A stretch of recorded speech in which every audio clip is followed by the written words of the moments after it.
Hello. Today I will show you how to make a half-face text effect in Photoshop. Don't forget to subscribe to my YouTube channel. You can find the link to this image in the description. Select Rectangle tool. Make a rectangle like this. Change the color by double-click on the shape layer. Select any color, I choose this. Select Type tool. Type your text. Scale and adjust it by pressing Ctrl T.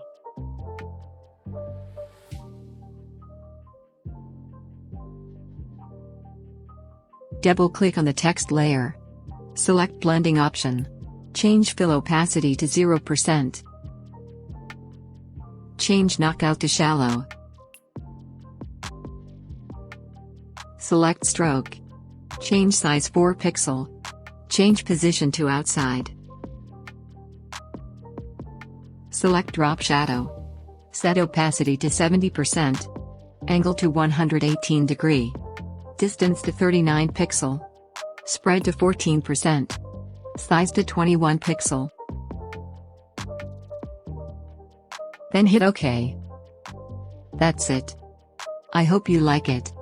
Subscribe my YouTube channel for more tutorials.